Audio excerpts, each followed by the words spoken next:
다 함께 일어나셔서 찬송가 21장을 부르시면서 주일 사부 예배를 드리겠습니다.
하나님께 경배와 찬양을 올려드리겠습니다. 할렐루야. 이 시간 예수님의 크신 사랑을 바라보면서 함께 찬양 드리겠습니다.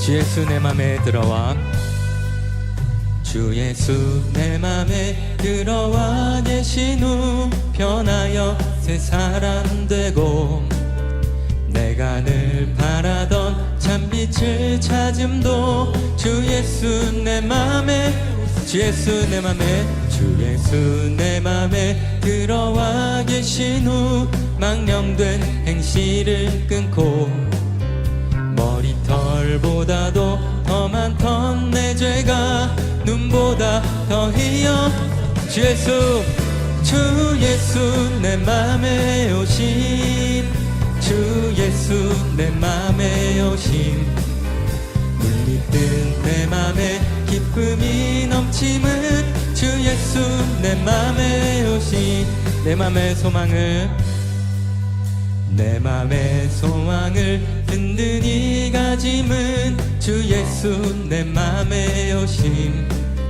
의심의 구름이 사라져버림도 주 예수 내 맘에, 사망의 음침한 골짜기 가다가 밝은 빛 호련히 비쳐 저 멀리 하늘 문 환하게 보임도 주 예수 내 맘에, 주 예수 내 맘에, 주 예수 내 맘에 오심, 주 예수 내 맘에 오심, 물밀든 내 맘에 기쁨이 넘침은 주 예수, 우리 다시 한번 주 예수 내 맘에, 주 내 맘에 오심, 주 예수 내 맘에 오심, 물밀든 내 맘에 기쁨이 넘침은 주 예수 내 맘에 오심.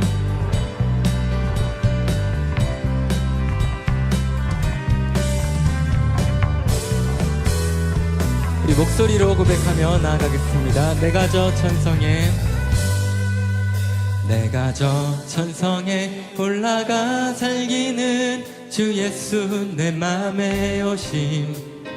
천성에 올라가 주님을 뵈리니 그 기쁨 비길 때 주 예수 내 맘에 오심.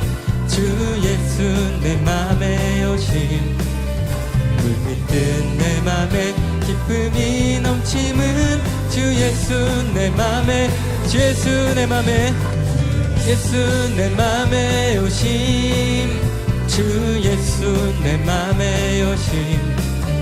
물밀듯 내 맘에 기쁨이 넘침은 주 예수. 우리 다시 한번 주 예수 내 맘에 주 예수 내 맘에 오심.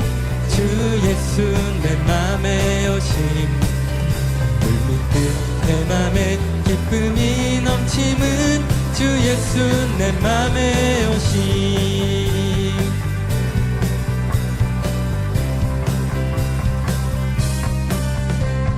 우리가 어떤 상황 속에서도 우리 마음속에 함께 하시는 그 주님의 사랑만을 바라보겠습니다. 주님께 감사와 영광의 박수로 나아가겠습니다.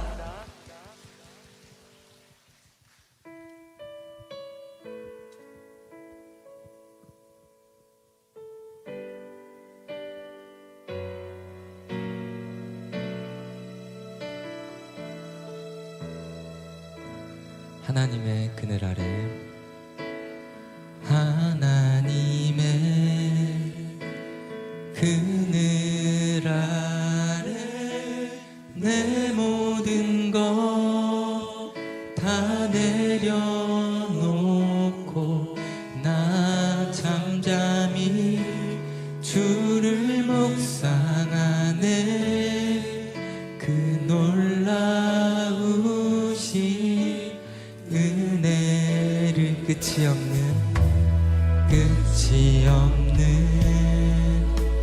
주의 사랑 강물 되어 흘러 내 영혼에 자유함 주시. 날 새롭게 하시네.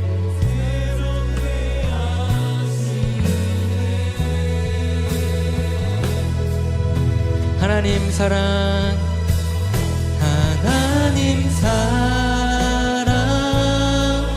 그 사랑 날 자유케 하네. 하나님 사랑 그 사랑 날 회복해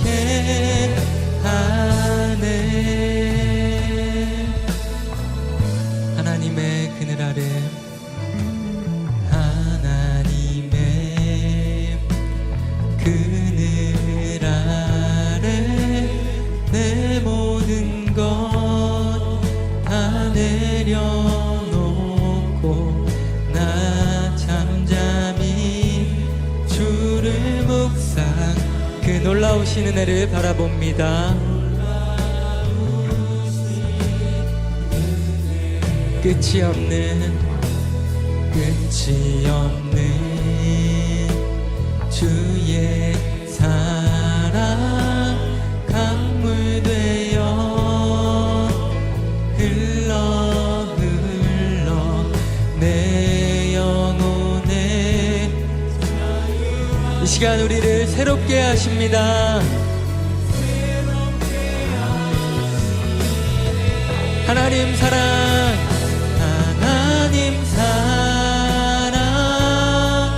그 사랑 날 자유케 하네. 하나님 사랑 그 사랑 날 회복해. 하나님 사랑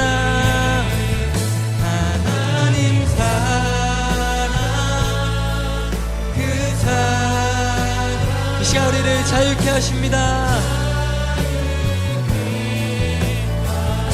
하나님 하나님 사랑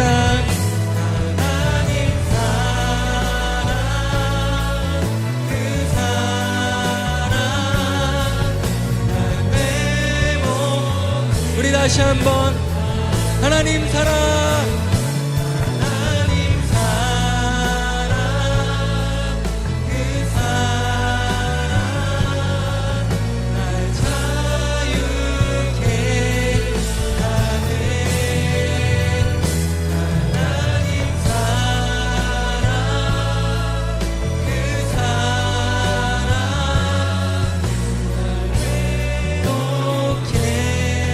날 이 시간 함께 우리들의 예배를 위해서 간절히 기도하며 나아가겠습니다. 하나님 말씀은 시편 103편 1절에서 5절까지 말씀입니다. 구약성경 877페이지입니다. 시편 103편 1절에서 5절까지 말씀 제가 봉독하겠습니다. 내 영혼아 여호와를 송축하라. 내 속에 있는 것들아 다 그의 거룩한 이름을 송축하라. 내 영혼아 여호와를 송축하며 그의 모든 은택을 잊지 말지어다. 그가 내 모든 죄악을 사하시며 내 모든 병을 고치시며 내 생명을 파멸 속에서 속량하시고 인자와 긍휼로 관을 씌우시며 좋은 것으로 내 소원을 만족하게 하사 내 청춘을 독수리같이 새롭게 하시는도다. 아멘. 이 시간 시온 찬양대에 찬양이 있겠습니다.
할렐루야, 할렐루야.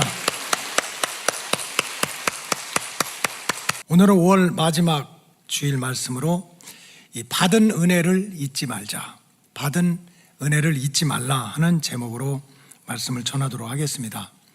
시편이 총 150편이 있습니다. 그 중에 다윗이 기록한 시편이 73개입니다. 다윗이 그러니까 거의 시편 150편 중에 절반은 다윗이 기록했다고 볼 수 있습니다. 근데 이 다윗이 기록한 시편을 읽어보면 대부분은 영혼의 일기장이라고 볼 수가 있습니다. 다윗은 자기가 이렇게 고백의 시를 쓰면서 누구를 가르치거나 다른 사람에게 보여주거나 또 이제 왕의 자리에 올라가서 백성들 앞에 연설을 하기 위해서 기록한 것이 아닙니다. 인생이 힘들고 어려운 고비고비마다 하나님 앞에서 철저하게 자기를 치면서 써내려간 영혼의 일기장이었습니다. 그래서 다윗의 시편에 보면 내 영혼아라는 표현이 계속 나옵니다. 남에게 보여주고 남을 가르치려고 하는 것이 아니라 자기 영혼을 부르는 그러한 표현이 자주 나옵니다. 다윗이 인생의 우여곡절이 많지 않았습니까? 그래서 다윗은 고난과 절망의 때에도 누구 원망하지 않고 산다 못 산다 하지 않고 하나님 앞에서 철저히 자기의 영혼을 깨우려고 노력을 했습니다. 그래서 시편 42편 5절에 보면 한번 따라해 주세요. 내 영혼아, 무슨 백성들이나 이웃들이나 다른 사람에게 하는 게 아닙니다. 내 영혼아, 내가 어찌하여 이렇게 낭망하고 있느냐, 내가 어찌하여 이렇게 불안해하고 있느냐, 하나님한테 소망을 두어라. 다른 얘기가 아닙니다. 정말 힘들고 어려울 때 산다 못 산다 이럴 수가 있느냐 저럴 수가 있느냐 하는 것이 아니고 정말 하나님 앞에 철저히 자기가 자기의 영혼을 향해 가지고 내 영혼아, 너 어찌 그렇게 낙심하고 있어, 어떻게 불안하고 있냐, 좀 하나님한테 소망을 두자, 스스로 자기를 격려하고 있습니다. 시편 62편 5절에 보면 똑같은 말씀입니다. 한번 따라하세요. 나의 영혼아. 무슨 집사님의 영혼, 권사님의 영혼, 이게 아닙니다. 나의 영혼아, 잠잠히 좀 하나님만 바라보자. 힘들다고 어렵다고 우왕좌왕하고 천방지축으로 뛰어다니지 말고 정말 하나님이 무슨 계획으로 나한테 이런 일을 주시는지 한번 곰곰이 생각해보고 하나님이 무슨 일을 할지 한번 우리가 기다려보자. 무릇 나의 소망이 그로부터 나온다.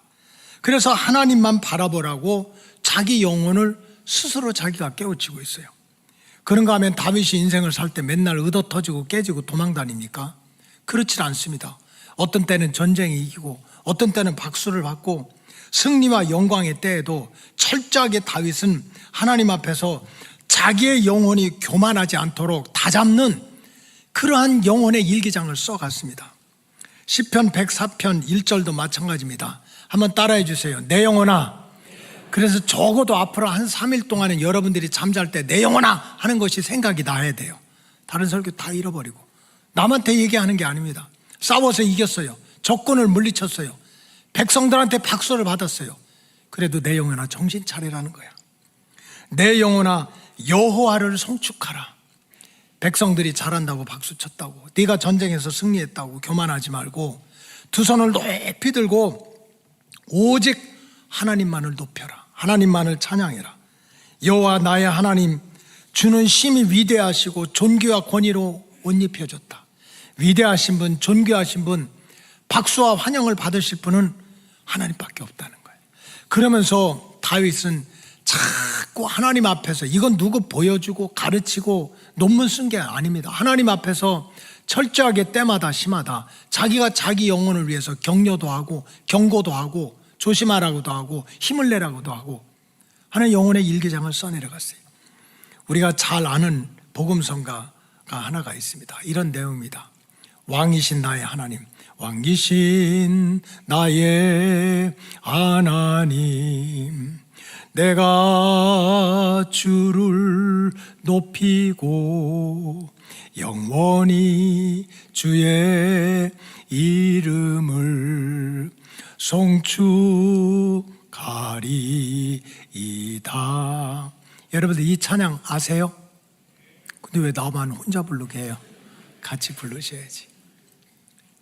한 글자도 틀림없이 이 찬양은 무슨 복음성가 작곡가가 기록한 내용이 아닙니다. 시편 145편 1절에 보면 왕이신 나의 하나님이여 내가 주를 높이고 영원히, 그것도 기분 좋으니까 며칠, 이게 아닙니다. 영원히 주의 이름을 송축하겠다고 다윗이 하나님 앞에서 자신의 영혼을 향해 가지고 내가 이렇게 살겠다고, 하나님을 높이고 하나님을 찬양하며 살겠다고 그렇게 스스로에게 고백을 하고 써내려간 영적인 그러한 일기장입니다. 오늘 읽은 시편 103편도 말씀도 마찬가지예요. 이것은 문학적으로는 찬양시입니다. 하나님을 찬양하지만 내용적으로는 다윗이 자신의 영혼을 경책시키는 시편입니다. 경책이라는 건 뭡니까? 내 자신의 영혼에게 스스로 경고하고 조심해라 하는, 자기의 영혼을 경고하고 조심시키는 그런 영혼의 일기장입니다. 1절에서는 내 영혼아 여호와를 송축하라 이렇게 시작하고, 2절에 보면은 시편 103편 2절에 보면 내 영혼아 여호와를 송축하고 두 손 높이 들고 하나님이 위대하세요, 하나님이 대단하십니다, 하나님이 최고입니다, 그렇게 높이는 것으로 끝나지 말고 그의 모든 은택을 잊지 말지어다. 무슨 얘기입니까? 하나님께로부터 받은 모든 은혜와 축복을 망각하지 말라는 거예요. 다른 사람이 아닙니다. 자기 자신한테. 힘들었다 어려웠다, 우리가 세상을 살다 보면 정말 좋은 일도 어려운 일도 잊어버리고 살지 않습니까? 세상 일은 잃어버리고 좋은 일은 잃어버리고 힘든 일은 잃어버릴 수 있지만 적어도 하나님께로부터 받은 은혜, 하나님께로부터 받은 모든 은혜는 절대로 잊어서는 안 된다는 거예요. 그렇다면 지금 다윗이 얘기하는 은혜는 무슨 뜻입니까? 세상에도 은혜라는 단어는 참 좋은 단어예요. 부모님의 은혜, 스승님의 은혜, 그리고 인생의 고비고비마다 생각지도 못했는데 나를 도와주고 인도하셨던 분들의 은혜가 왜 없습니까? 여러분들이 인생을 길게 살든 짧게 살든 인생을 되짚어보면, 복기를 해보면 때마다 시마다 아무런 조건 없이 우리를 도와줬던, 은혜를 베풀었던 사람들이 있습니다. 그래서 우리는 하나님께로부터 받은 은혜를 절대로 잊지 않기 위해서는 먼저 성경에서 말하는 은혜의 개념, 뜻이 뭔지를 바로 알아야 됩니다. 은혜는 성경에서 아주 자주 사용되는 단어 중에 하나입니다. 근데 원어적인 의미가 여러 가지 단어가 있는데 대표적인 걸 말씀드리면, 첫째는 헤세드라는 단어가 있습니다. 히브리어인데 이건 하나님께서 변함없이 무조건적으로 베풀어 주시는 사랑입니다. 여러분, 인생이 왜 상처를 받습니까? 왜 사랑하며 살아갔던 사람들이 상처 주고 상처받습니까? 변해서 그래요. 마음이 변해서, 생각이 변해서, 환경이 변해서. 근데 성경에서 말하는 헤세드, 히브리어는 하나님께서 변함없이 unconditionally, 무슨 조건을 붙인 게 아닙니다. 무조건적으로 베풀어 주시는 뜻을 헤세드라고 하는데 그걸 한국말로 쓰면 은혜다 이렇게 번역을 했습니다. 그런가 하면은 구약에서 라함이라고 하는 히브리어가 있는데 이것은 어머니의 자궁이라는 뜻입니다. 자궁 속에 있는 아기, 뭐 이런 뜻입니다. 어머니가 뱃속에 아이를 돌보는데 어떻게 돌봅니까? 절대적으로 돌봅니다. 적어도 10개월 동안 내가 먹고 싶은 것 마음대로 먹지 않습니다. 뱃속의 아기를 생각해서. 손 한번 잡아본 적 없고 얼굴 한번 생긴지도 모르는데 뱃속에 있는 그 생명의 그거를 갖다 키우기 위해서 말 한 번 하지 못했는데도 그냥 이전에 먹던 거, 이전에 즐기던 것, 이전에 함부로 행동하던 것, 그걸 다 절제하고 조심합니다. 그래서 그냥 임신을 하게 되면 어떤 엄마들은 술도 끊고 담배도 끊고, 그랬더니 8시에 어떤 분이 아멘 그러더라고요. 깜짝 놀랐어요. 이분이 임신하기 전에 아마 진탕했던 것 같아. 술도 끊고 담배도 끊고 그랬더니 아멘 그러더라고요. 왜 그럽니까? 애기 하나만 생각하는 거지. 그저 본 적도 없고 만진 적도 없지만은 이제 나중에는 느끼지. 그런 아기를 향한, 자궁 속에 들어있는 아기를 향한 절대적인 사랑을 라함이라고 그러는데, 그것도 성경에 보면 은혜라고 표현되어 있어요. 그런가 하면 히아리스라고 하는 말이 있는데, 신약에서 써 있는데, 이거는 아무런 대가나 공로가 없이 거저 주시는 하나님의 선물이다, 그런 뜻입니다. 그래서 너희가 그 은혜로 인하여 믿음으로 말미암아 구원을 얻었다 할 때, 히아리스는 무슨 우리가 자격이 있어서 대가를 지불해서 공로가 있어서 받는 게 아니라는 거예요. 아무런 대가도 없이 공로도 없이 거저 주시는 하나님의 선물이라는 뜻을 성경에서는 은혜라고 그래요. 그러니까 성경에서 말하는 은혜는 세상에서 말하는 give and take가 아닙니다. 서로 주고받는, 내가 기부하고 내가 받고 이런 게 아니라는 거예요. 내가 나한테 잘해주면 나도 너한테 잘해주고, 내가 나를 괴롭히면 나도 너를 괴롭히고, 이게 give and take입니다. 근데 사실은 세상에서는 give and take만 잘해도 좋은 사람입니다. 그런 사람은 친구로 해도 됩니다. 제가 이렇게 많은 사람을 만나보니까 어떤 인간은요, 목사라는 이름을 잊는데도 5번, 10번을 밥을 사도 한 번도 커피 한 번 안 사는 인간들이 있더라고. 어떻게 그럴 수가 있습니까? 최소한도 기브 앤 테이크는 해야 될 거 아니에요. 내가 이렇게 짜장면이라도 더 번 사주면 다음에는 짜장이다가 군만두 하나라도 좀, 이게 오고 가는 거 정이 있어야지. 아까 세상에서는 사실 기브 앤 테이크 정도만 잘해도 좋은 사람입니다. 한번 대접을 받았으면 대접도 하고, 그렇게 나를 잘해주면 좀 잘해주고, 이 정도만 해도 좋은 사람입니다. 그러나 성경에서 말하는 은혜는 계산이 맞아서 내가 주니까 너도 주고, 내가 사니까 너도 사고, 이런 게 아닙니다.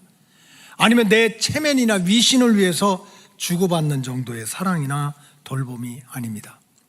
성경에서 말하는 은혜는 아무런 대가를 지불하지 않고, 특별한 공로가 없고, 아무런 자격이 없는데도 무조건적으로 변함없이 일방적으로 받는 사랑과 그러한 축복을 은혜라고 하는 거예요. 라함, 뱃속에 있는 아기가 받는 사랑이고, 히아리스, 아무런 조건 없이 받는 사랑, 그걸 뜻합니다.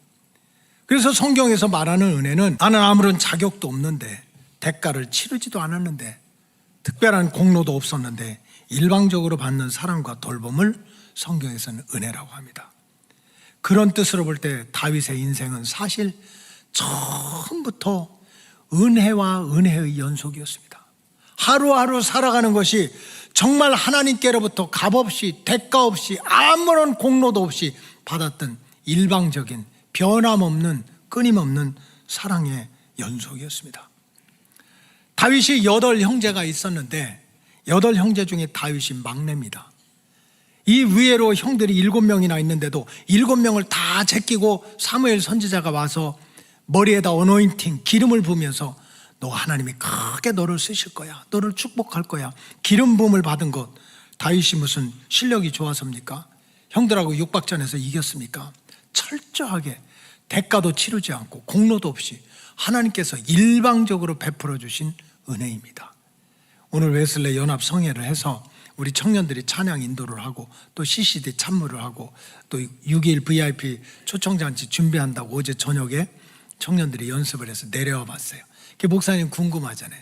누가 찬양을 하냐, 누가 CCD를 하냐 하고 물어보니까 누가 찬양을 하고 누가 CCD를 한다고 하는데, 제가 청년들이 이름을 잘 모르잖아요. 그게 물었어요.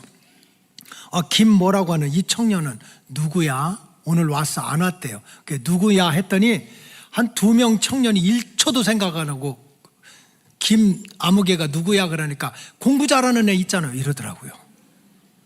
청년들한테도 딱 하면, 걔 하면 그냥 트레이드 마크로 공부 잘하는 애, 그래서 난 줄 알았어요. 근데 가만히 생각해보니까 나는 청년은 아닌 것 같아. 너무 늙은 것 같아. 그게 나는 아니고 누군가, 그렇게 생각했더니 누구라고 얘기했습니다. 여러분, 다윗이 어릴 때부터 걔 공부 잘하는 애, 노래 잘하는 애, 비파 잘 치는 애, 쌈 잘하는 애 소문났습니까? 없어요. 그냥 하나님이 일방적으로 택해가지고 너는 크게 될 거야 하고 기름 부은 거예요. 하나님의 은혜인 거예요. 싸움대장 골리앗, 키가 3m나 되는 골리앗을 이제 15살짜리가 무슨 새총 같은 그런 거 하나 만들어가지고 물맷돌 몇 개 날려버렸다고 골리앗을 넘어뜨리고 이스라엘 국가를 구했습니다. 나라를 구했어요. 무슨 훈련을 많이 받았습니까? 작전을 잘 짰습니까? 100번, 1000번을 말씀드려도 하나님의 은혜예요. 자격도 없고 조건도 안 되는데 무조건적으로 베푸신 하나님의 선물입니다. 사울왕의 시기 질투를 당해가지고 13년 동안 죽을 고생하고 산 것도 아니고 안 사는 것도 아니고 미친 사람처럼 도망 다니던, 그러면서도 살아남은 게 무슨 다윗이 잘해서 그렇습니까? 하나님의 은혜입니다. 무조건적으로 변함없이 하루도 빼놓지 않고 베풀어 주셨던 하나님의 사랑 때문에 살아남은 거예요. 더구나 사울왕이 죽은 후에 통일왕국 2대 왕으로 무슨 투표도 안 하고 선거도 안 했는데 백성들이 다 다윗이 왕이 됐으면 좋겠다고 해가지고 왕위에 오른 것도 결국은 하나님께로부터 대가 없이 공로 없이 받은 하나님의 선물이었어요. 근데 문제가 생겼습니다. 근데 다윗이 정작 자신의 인생을 하루하루 살아가다 보니까, 한번 따라해 주세요. 자신도 모르게, 뭐 바빠서 힘들어서 그럴 수도 있지만은 때로는 자신도 모르게 이렇게 값 없이 공로 없이 대가도 없이 하나님께로부터 받은 사랑과 축복을 잃어버리는 거예요. 망각하고 살아가는 자신의 모습을 발견할 때가 한두 번이 아닌 거예요. 누가 뭐라고 해서 너 이럴 수가 있느냐, 하나님한테 은혜 받고 하나님 앞에 축복 받았다면서 이렇게 살 수가 있느냐, 그게 아니에요. 자기 자신의 인생을 돌아보니까 자기도 모르게 하나님한테 공로도 없고 대가도 없이 받았던 그 은혜와 축복을 까맣게 잃어버리고 살아가는 자신의 모습을 스스로 발견할 때가 한두 번이 아니었습니다. 사무엘하 11장에 보니까 다윗이 왕궁을 잘 지어놓고 왕궁 지붕 위에 올라가서 자신의 부귀와 영화를 스스로 도취하게 됐어요. 왕궁을 이렇게 세워놓고 내가 왕이 되고 왕궁도 이렇게 잘 짓고 백성들을 평안하게 살고, 그런 자기 영광과 자기 위엄에 빠졌습니다. 지붕 위에서. 그러다가 저 지붕 밑에서 우리 아내 밧세바가 목욕하고 있는 모습을 보고 육신의 정욕에 빠져가지고 우리 아내를 취하고, 그렇게 해서 태어난 아기가 죽고 사람이 죽는 그런 재앙을 통해 가지고 다윗이 영육간에 엄청난 고통을 받게 됐습니다. 여러분, 구약과 신약에 보면 원래 지붕은 기도하는 곳입니다. 그래서 사도 베드로와 요한이 사도행전에 보면 기도하러 지붕에 올라가서 그런 표현이 몇 번 나와요. 유대인들에게 지붕 하면 기도하는 것입니다. 근데 다윗이 어느 순간에 살만하다고, 이제 왕의 자리까지 올라가서 성공했다고, 하나님이 값없이 조건 없이 베풀어 주셨던 은혜도 잃어버리고, 하나님하고 아침 저녁으로 문안 인사드리는 기도도 잃어버리고, 이제는 올라가니까 살만하니까 왕이라고 하는 타이틀을 가졌으니까 자기 마음대로 살아도 된다는 그런 자리에 떨어졌다가 영육간에 엄청난 시련과 고통을 받는 재앙을 만났어요. 사무엘하 24장도 마찬가지입니다. 다윗이 어느 날 갑자기 신하들을 불러놓고 20세 이상의 남자들을 인구조사를 하라고 했습니다. 여러분, 인구조사를 하는 게 뭐가 잘못입니까? 네, 하나님이 보실 때는 하나님을 버린 거예요.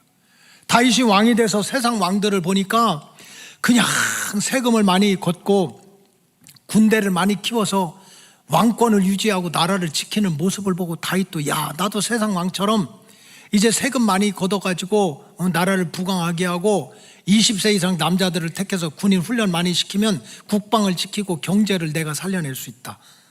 이제 자신의 힘으로 나라를 부강하고 국력도 튼튼하게 해서 스스로 지킬 수 있다고 생각한 거예요. 그동안 조건도 없이 아무런 대가도 없이 공로도 없이 무조건적으로 기름 부어서 왕으로 세워주신 하나님의 은혜는 까맣게 잃어버린 거예요. 그것 때문에 백성들이 당한 고통은 2, 3일 안에 7만 명이 전염병으로 죽게 됐어요. 왜 이런 일이 일어났을까? 성경적으로 말하면 하나님께로부터 받은 은혜, 조건도 없이 대가도 없이 공로도 없이 그냥 변함없이 일방적으로 받은 은혜를 망각했기 때문에 바로 이런 고통을 당하게 된 것입니다. 하나님의 은혜를 저나 여러분들도 마찬가지고 성경의 인물이나 성경 밖의 인물도 마찬가지예요. 누구나 하나님의 은혜를 망각하면 반드시 이런 일이 일어납니다. 성공하고 실패하고 힘들고 어려움을 떠나서 내가 정말 하나님께로부터 대가도 없이 조건도 없이 공로도 없이 하나님께로부터 받은 사랑과 은혜를 무시하게 되면 결국은 하나님을 무시하게 되고 하나님을 향한 감사도 잃어버리고, 그러니 당연히 하나님 말씀 무시하고 자기 마음대로 자기 뜻대로 살다가 영혼은 병들고 육신은 고통의 자리로 떨어질 수도 있습니다. 다윗은 그것을 책으로 본 것이 아니라 남의 얘기를 통해서 본 것이 아니라 자신의 삶을 통해서 스스로 체험을 한 거예요. 그래서 다윗은 오늘 본문의 내용처럼 하나님 앞에서 영혼의 일기를 쓰면서 스스로 자신의 영혼에게 내 영혼아 정신 차려라, 내 영혼아 정신 차려라, 오직 하나님만을 찬양하고 하나님께로 받은 모든 은혜를 절대로 잊어버려서는 안 된다. 자기 영혼을 지금 깨우치고 경고하고 있는 내용입니다. 저와 여러분들이 신앙생활을 잘 하고 싶죠. 예수 잘 믿고 싶지. 근데 자꾸 신앙생활이 흔들려요. 우리 신앙생활의 실패나 또 세상에서 모든 시련과 고통, 인생의 어려움들, 또 인간관계의 파탄은 무슨 3차 대전이 일어나고 전쟁이 나고 기근이 나고 난리가 나서 오는 때도 있겠지만 거의 그렇지 않아요. 특별한 경우입니다. 정말 신앙생활의 실패나 세상의 모든 시련과 고통, 또 인간관계의 파탄은 받은 은혜를 망각하는 순간부터 시작이 됩니다.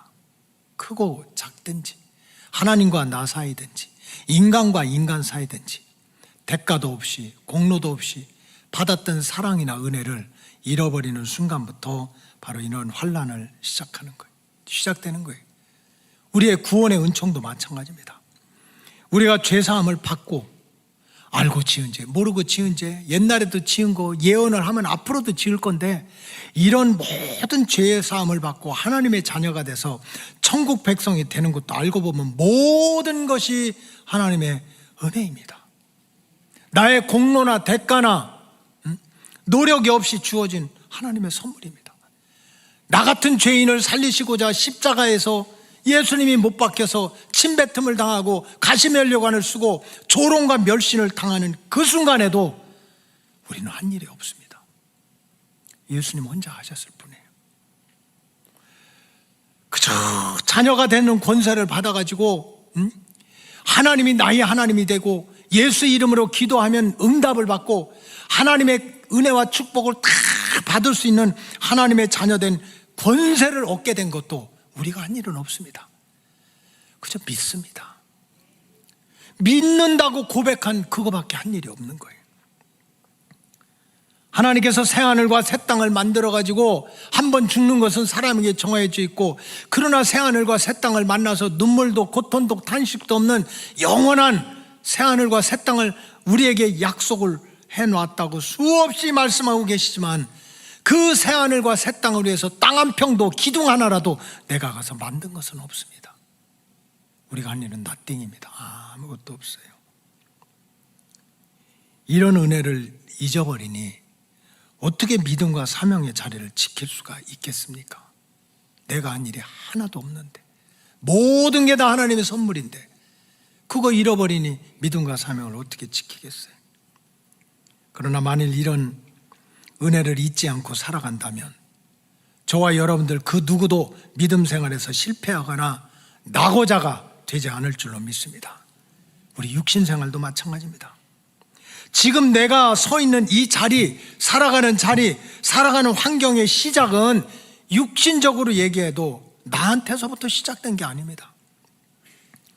눈에 보이는, 아니면 이미 떠나간 부모님의 은혜와 사랑이 아니면 어떻게 내 생명에, 내 존재의 시작이 있겠습니까? 날 잉태하고 10개월 동안 조심조심하고 출산을 위해서 죽을 고생하는 그 순간에도 우리가 이 땅에 태어나기 위해서 우리가 한 일은 없습니다. 엄마가 죽는다, 산다, 아프다 해도 저와 여러분들이 이 땅에 나올 때 한 일이 하나도 없어요.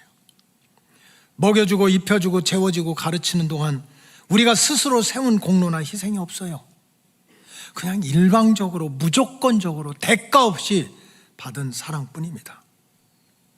이런 육신의 부모님이라도 이런 일방적인 사랑이나 희생을 잊지 않고 감사하고 살아간다면 그 어떤 인생도 그 어떤 가정도 잘 살고 못 살고를 떠나서 불효의 마귀나 불행의 마귀가 절대로 틈타지 못하게 될 줄로 믿습니다. 문제는 자꾸 잃어버리는 거예요. 까맣게 잃어버리는 거예요. 내가 지금 서 있는 자리, 내가 살아가는 이 환경, 이 발걸음에 정말 내가 대가도 없고 공로도 없고 자격도 없는데 누군가로부터 받은, 위에서는 하나님으로부터, 땅에서는 육신의 부모로부터, 형제로부터 받은 이런 은혜를 자꾸 잃어버리고 사니까, 망각하고 사니까 불효자도 나오고 불행의 마귀가 틈타는 거예요. 나이가 들면 건망증이 생기죠. 자꾸 잃어버리지. 건망증이 얼마나 심해집니까? 휴대폰 들고 얘들아 내 휴대폰 어디 갔냐 한 적은 없나요?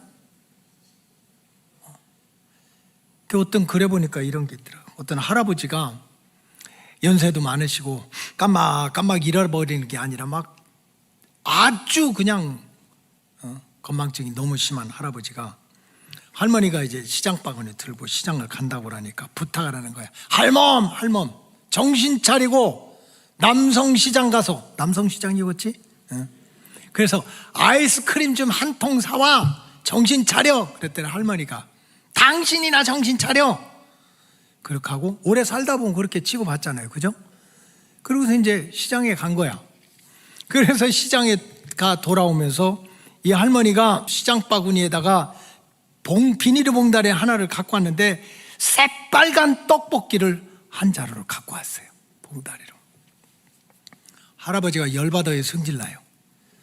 그 시장 바구니를 딱 열어보니까 세상에 자기가 사오라는 걸 안 사오고 새빨간 매운 떡볶이를 사오니까 할아버지가 성질나서 버럭 소리를 질렀어요. 찐만두 사오라니까 왜 떡볶이를 사왔냐. 그렇게 해서 같이 사는 거예요, 같이. 그럴 수 있지 않습니까? 나이가 들면 정신이 약해지고 그래서 그냥 서로 헛소리하다 사는 거야. 이해해야 돼요. 그럴 수 있어요. 미국은 프라그마티즘이라고 해가지고 실용주의입니다. practical, practice, 이걸 굉장히 강조해요. 그러니까 애를 혼내킬 때도 막 내 기분에 맞다고 그냥 남편하고 부부싸움하고 그래서 기분 나빠가지고 애들 막 족치고 이런 거 안 해요. 뭐 하는 사람도 있지만 뭘 잘했는지 잘못했는지 또박또박 설명을 하는데, 잘한 일에는 보상을 하고 잘못한 일에는 또 이제 벌도 주고 이럽니다. 그러니까 실제로 그런 걸 봤어요. 그게 아주 미국의 초등 교육의 기본이야. 애들이 잘하면 보상을 하고 못하면 벌을 주는 거지. 그러니까 그냥 예를 들어서 아빠 구두를 닦는데도 무조건 닦으라면 닦어 그렇게 안 해요. 너 일주일에 아빠 구두 한번 잘 닦으면 일주일에 1불을 주겠다. 협상을 하는 거지. 내 방 청소를 잘하면 일주일에 또 2불을 주겠다. 네가 숙제를 잘하면 또 1불을 주겠다. 그럼 그걸로 지금 이제 딜을 하는 거지. 그래 어느 날 아침에 식탁에 딱 있는데 10살짜리 아들이 청구서를 딱 올려서 To dear mom, 사랑하는 엄마에게. 그리고 인보이스를 보냈습니다. 그리고서 1. 내 방 청소비 1불, 엄마 심부름 해준 값 2불, 엄마가 잔소리 하기 전에 내가 숙제 잘 마친 값 2불 해서 5불을 주세요. 딱 청구서를 냈어요.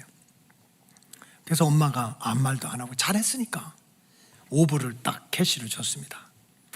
그 이튿날 아침 이제 엄마가 To dear my son, 내 사랑하는 아들에게 하고 청구서를 썼어요. 1.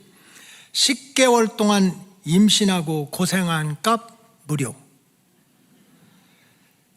10년 동안 먹여주고 재워주고 입혀주고 공부시키고 또 운전해준 값 무료, 네가 아플 때 밤새도록 옆에서 얼음찜질 해주고 손주물 주고 하는 거 무료, 그래서 오늘 너한테 받을 돈은 무료 하고 그거를 그 이튿날 아침에 식탁에다 놓은 거예요. 그랬더니 조금 있다 보니까 그 아들이 지 방에 들어가더니 오불을 갖다 놨대, 거기다. 아마 내 생각에 그 아들은 예수 믿었으면 진짜 축복 받았을 것 같아요. 얼마나 똑똑한 아들이고, 응? 훌륭한 아들입니까? 물론 우리가 살다 보면 철이 없어서 너무 어리니까 이럴 수 있습니다. 그러나 내 믿음이 자라면서 신앙생활 10년, 20년 하면서 내 인생이 20, 30, 40, 50, 60, 70 올라가면서도 전혀 은혜가 뭔지 모른다면 안 되는 거 아닙니까? 믿음이 자라면서 인생이 성숙해지면서 달라져야 돼요. 적어도 은혜라는 단어를 안다면 무조건적으로 대가 없이 공로도 없이 위로부터는 하나님으로부터 가까이 온 사람으로부터 받은 은혜를 잊지 않고 기억하고 살아가는 것은 내가 하나님과의 관계도 온전히 하고 또 나와 가장 가까운 사람들과 사이에서 이루어지는 행복도 이루어질 수 있는, 그게 첫 단추라는 거지. 오늘 읽은 시편 103편이 그런 내용입니다. 예전에는 다윗이 몰랐어요. 너무 치열하게 살아서 블레셋 군대 쳐들어오지, 형들 들판 위로 뛰어들어오지, 또 뭐 나중에 뭐 천천히요 만만히요 해가지고 왕의 사내가 됐지만 그 사울왕이 자기를 죽인다고 쫓아다니니까 무슨 정신을 차릴 때가 있습니까? 제정신이 아니지. 그러나 이런 우여곡절 환난을 다 끝내놓고 지내놓고 보니까 이 모든 것이 다 하나님의 은혜였어요. 내가 잘하고 내가 똑똑하고 자격 있고 공로가 있어서 받은 사랑이 아니라는 거예요. 그래서 이 시편 103편은 다윗이 인생의 말년에 기록한 책입니다. 뭐 초장에 젊을 때 글 잘 쓴다고 뭐 상상해서 쓴 게 아닌 거예요. 인생의 우여곡절을 겪고 나서 3절에 보니까 자신의 모든 죄악, 알고 지은 죄 모르고 지은 죄를 몽땅 사해 주시고 자신의 모든 병, 육신의 병만 있습니까? 마음의 상처와 병까지를 고쳐주신 분도 보니까 하나님의 은혜야. 하나님이 하신 거예요. 4절에 보니까 생명을 파멸해서 건져주시고 다 죽었다, 다윗 인생 끝났어 했는데도 그 사망의 구렁텅이에서 건져내시고서 도리어 인자, 너 참 안 됐다, 내가 너를 긍휼히 여긴다 하고 자비로 긍휼로 관을 씌워주신 분도 하나님이세요. 5절에 보니까 좋은 것으로 내 소원을 만족해 하시죠. 내가 기도하고 내가 생각했던 것보다 더 좋은 것으로 채워주시고 내 청춘을 독수리같이 새롭게 하신대요. 독수리같이 새롭게 한다는 뜻은 털갈이를 시켜주겠다, 이런 뜻입니다. 여러분, 병아리도요 참 이 닭이 자라는 것도 마찬가지야. 어릴 때 얼마나 이뻐요. 노란해가지고 입은 뾰족해가지고 노래도 잘하잖아. 삐약삐약삐약 잘하잖아. 얼마나 이뻐. 중닭이 되면요 너무 보기 싫어. 머리털 빠지지, 날개는 이렇게 해가지고 털 빠지지, 듬성듬성하지, 사이사이에 피부병 생기지, 꼴 사납지. 근데 그 털갈이가 다 하게 되면 알을 낳는 암탉이 나오고 그냥 동네를 시끄럽게 하는 수탉도 나오고 과정이 있는 거야. 지금 하나님이 그러는 거예요.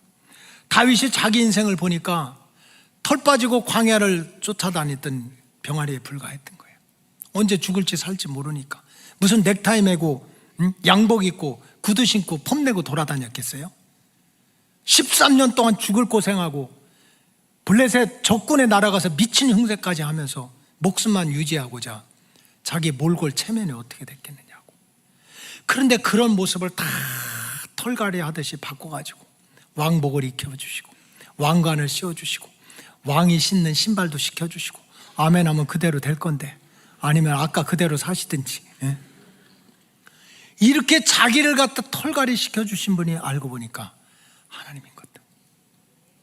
이런 하나님의 은혜를 내 영혼아 정신 차려라, 너 힘들다고 하나님이 그렇게 일방적으로 조건 없이 아무 자격도 없는 너를 털갈이 시켜가지고 이렇게 왕의 자리까지 택한 백성을 올려주신 은혜를 잃어버리면 안 돼.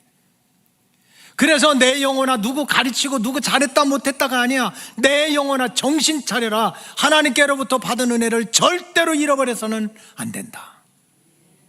이 고백을 하고 있는 거예요. 우리 로고스 가족들이 정말 우리가 알게 모르게 자격도 없는데 조건도 없이 공로도 없이 받은 은혜가 왜 없겠습니까? 우리가 받은 이 은혜를 잊지 않고 살아가려면 두 가지의 기본적인 영적 원칙을 지켜야 됩니다. 첫째는 말할 것도 없이 영적으로 마음과 뜻과 정성을 다해서 최선을 다해서 하나님을 섬기시기 바랍니다. 왜 그렇습니까? 조건 없이 자격도 안 되는데 대가도 없이 우리의 영혼과 육신을 기름 부어주시고 축복해 주시는 분은 하나님밖에 없어요. 그러니까 우리가 정말 최선을 다해서 하나님을 사랑하고 경외해야 됩니다.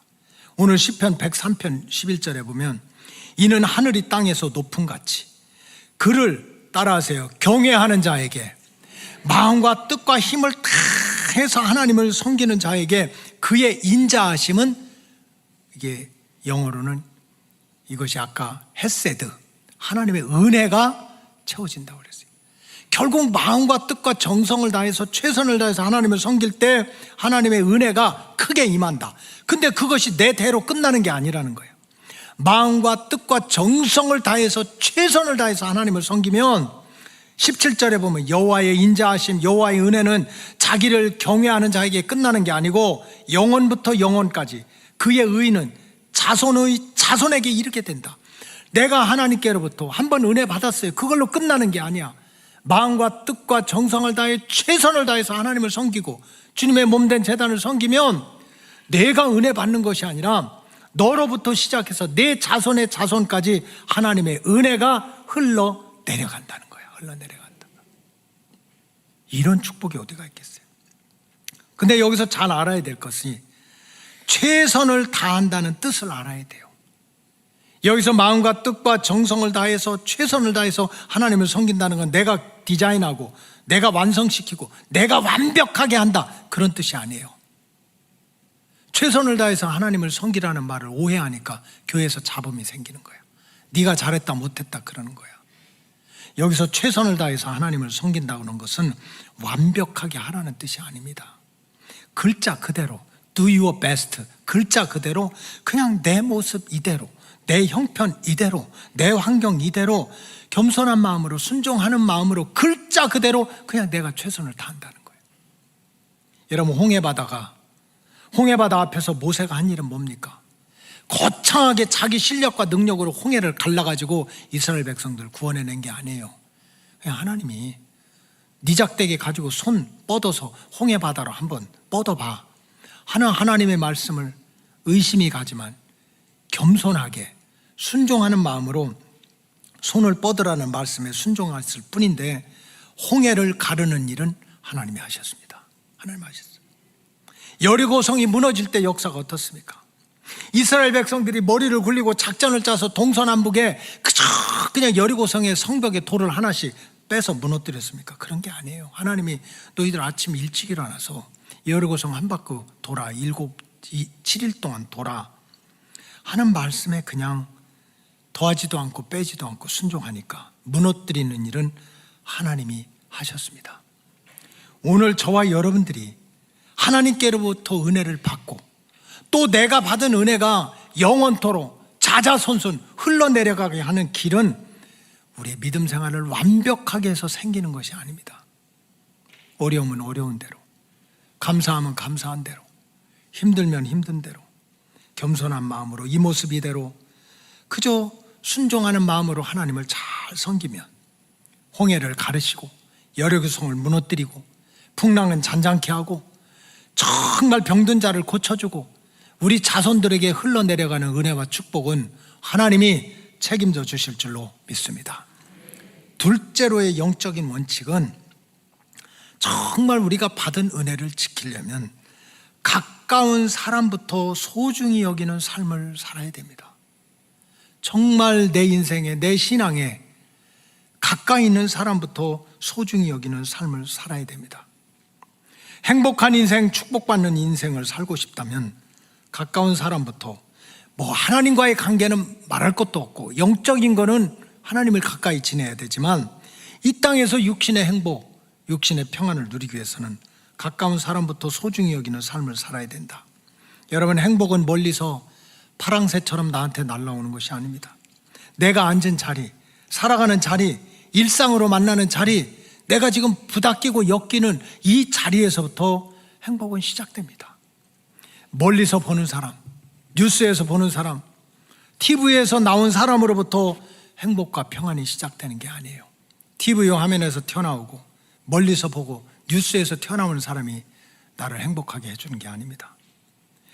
내가 일상에서 만나고 대화하고 이런저런 일로 참 원하든 원하지 않든 엮이고 섞이고 하는 나의 가장 가까운 삶의 자리부터 행복이라는 그러한 단추가 끼워지기 시작하는 거예요. 그런 뜻으로 볼 때 1차적으로 가족만큼 소중한 존재는 없습니다. 가족만큼 소중한 존재가 없어요. 무슨 세상에 그 무엇보다도 가족만큼 소중한 존재가 없어요. 가족 간에 오간 사소한 사랑, 가족 간에 오간 사소한 돌봄, 희생을 소중히 여기고 감사할 줄 알아야 그게 행복의 시작이고 완성이라는 뜻입니다. 가족 간에 오가는 정말 사랑과 돌봄과 희생을 당연한 것으로 여기면 안 된다는 거예요. 피가 섞였으니까 당연하지. 내 부모니까 당연하지. 내가 언제 나온다고 그래서 엄마 아버지가 나눴지? 그래 당연히 책임져야 될 거 아니야. 부모님이니까 당연하지. 내가 먹을 것 먹지 않고 입을 것 입지 않고 그렇게 키워놨으니까 자녀된 도리로서 당연히 이렇게 해야지. 그렇게 하는 것은 안 된다는 뜻입니다. 여러분, 적어도 성경에서 말하는 은혜는 당연한 것이 아닙니다. 여러분, 우리가 한동안 잘 불었던 은혜라는 찬송 여러분 모르십니까? 내가 누려왔던 모든 것들이, 내가 누려왔던 모든 것들이, 내가 지나왔던 모든 시간이, 내가 걸어왔던 모든 순간이 뭐예요? 당연한 것 아니라 은혜였소. 아침 해가 뜨고 저녁에 노을, 봄의 꽃향기와 가을의 열매, 변하는 계절의 모든 순간이 당연한 것 아니라 은혜였어. 우리 당연하게 생각하잖아. 봄 다음에 여름 오는 거지. 봄에 꽃 피면 가을에 당연히 열매 열어지는 거 아니야? 아침에 해가 뜨고 저녁이 지는 거 당연하지. 근데 당연한 게 아니라는 거예요. 정말 해가 아침에 떴다 저녁에 지나는 그 순간까지, 꽃이 봄에 폈다 가을에 열매를 맺는 그것까지, 거기에는 보이지 않는, 대가도 지불하지 않는 누군가의 사랑이 있고 누군가의 희생이 있는 거예요. 성경 기절에 안 나왔지만 이런 말도 있잖아요. 한 송이 국화꽃을 피우기 위해서 봄부터 그렇게 소쩍새는 울었나 보라고. 국화꽃이 그냥 피어집니까? 나는 모르지만 누군가가 희생하고 누군가가 헌신하고 누군가가 고생했던 흔적이 있는 거예요. 여러분들, 정부나 아니면 환경청에다 산소값 냅니까? 공기 중에 매일 마시는 산소 세금 나오나요? 매일 우리가 공기 중에 산소를 마시고 있지만 공기의 소중함을 모르고 살아요. 제가 찾아봤어요. 도대체 우리 인간이 산소를 얼마나 마시나 했더니 하루에 사람이 호흡하는 게 보통 23,000번이래. 참 할 일 없는 사람이 있어요. 그걸 또 하루 종일 쉬었어. 한 번, 23,000번 숨을 쉰대. 23,000번. 오늘 집에 가서 세세요. 한 번. 그런데 이제 내가 심장에 문제가 생기든지 폐에 문제가 생기든지 아니면 진짜 산소가 없으면, 숨을 못 쉬면 의료용 그 산소 호흡기를 끼고 마셔야 되잖아요. 그래서 의료용 하루 산소값이 퀄리티가 달라. 아주 제일 현찮은 건 5만 원이고 정말 퀄리티 좋은 거 막 오염도 안 되고 깨끗한 건 10만 원이래요. 그러니까 하루에 우리가 산소를 사서 마신다면 5만 원에서 10만 원이야. 한 달이면 150만 원에서 300만 원이야. 4인 가족이면 그저 그냥 좀 구질구질한 산소는 600만 원이고 좀 깨끗한 산소는 매달 1200만 원씩 산소비 내야 돼. 우리는 너무 당연하게 마시고 있어요. 생각도 안 하고 있어. 응? 사실은 없으면 죽는데. 그래서 그 글에 보니까 가족 간의 사랑과 돌봄, 가족 간의 희생은 산소와 같대요. 산소가 보입니까? 손으로 만져집니까? 느껴집니까? 형체가 있습니까? 없어요. 부모가 자식을 사랑하든 자식이 부모를 사랑하든 남편이 아내를 사랑하든 아내가 남편을 사랑하든 흔적도 없어. 냄새도 없어. 형체도 없어. 그러나 사실 그것이 없으면 행복도, 더 나아가서는 생존도 위협받을 수가 있습니다. 그렇기 때문에 참 성도는 무엇보다도 거창하게 지구를 살리려고 그렇게 대들지 말고 우주를 막 구원시키려고 하지 말고 정말 이 가정의 달을 맞아서 가장 가까운 사람이라면 누구겠어요?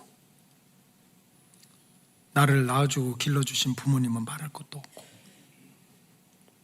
내가 속썩이는 자녀가 있다는 것만 해도 감사하세요. 그 어떤 분이 글을 썼잖아요. 애가 치고받고 싸우고 집안에서 살림 때려부시고 공부 안 하고 속을 바글바글 썩고 있으면 감사하라고. 지금 다른 데 가서 있지 않으니까. 아니면 세상을 떠나지 않고 아직은 살아있다는 뜻이니까. 사실은 우리가 가까이 있는 사람을 너무 함부로 합니다. 그래서 수신제가 치국 평천하라는 말도 왜 나왔겠어요? 가장 가까이 있는 사람을 소중히 여기세요. 귀하게 여기세요. 밑 빠진 독에 물 붓듯이 그저 그냥 표시도 안 나는, 형체도 없고 모양도 안 마르지만 그 대가 없이 무조건적으로 베풀어주는 가족 간의 사랑이 없다면 어떻게 행복이 시작되겠습니까? 신앙생활도 마찬가지입니다. 제가 부흥회를 많이 다녔는데 그때마다 교회에서 하는 얘기가 있습니다. 뭐 부흥회 가면 그래도 한때 제가 굉장히 유명했었으니까 여러분들만 모르지, 강사님 우리 강사님 난리가 아니에요. 그럴 때마다 제가 꼭 설교하는 게 있습니다. 강사는 지나가는 바람이라고. 그냥 지나가는 거야. 왔다 가는 거야. 나는 여러분들의 이름도 모르고 가족도 몰라. 그냥 왔다가 강사니까 잘 대접받고 설교하고 가는 거야. 그러나 새벽마다 밤마다 여러분들의 가정을 위해서, 자녀를 위해서 눈물 뿌리고 기도하는 거는 마음에 들든 들지 않든 여러분들의 목사님이라고. 강사는 지나가는 바람에 뭐 은혜 받았다 하지만 그저 같이 헌신하고 충성하고 은혜도 받고 그냥 뒤섞여 사는 거는 바로 여러분들 믿음의 식구들이라고, 가족들이라고. 소중히 여기시라고. 강사는 지나가는 바람이라고. 그렇게 해서 정말 내 가장 가까이 있는 사람들로부터 눈에 안 보이지만 산소처럼 모양도 없지만 나도 모르게 대가 없이 주어진 받은 사랑이 얼마나 많습니까? 계산해야 됩니까? 그걸 소중히 여기세요. 귀하게 여기세요. 그러면 반드시 정말 은혜가 내 대에 끊어지지 않고 영원토록 자손에까지 흘러내려가는 축복과 은혜는 하나님이 베풀어 주실 줄로 믿습니다. 기도하겠습니다. 하나님, 받은 은혜를 기억하자. 잊지 말자는 말씀을 전했사오니 말씀의 진리를 잘 깨달아서 마음과 뜻과 정성을 다해서 하나님을 섬기고 땅에서는 정말 나의 가장 가까이 있는 분들을 소중히 여김으로 말미암아 가정도 천국이 되게 하시고 교회도 천국이 되게 하여 주시옵소서. 축복하오며 예수님의 이름으로 기도하옵나이다. 아멘.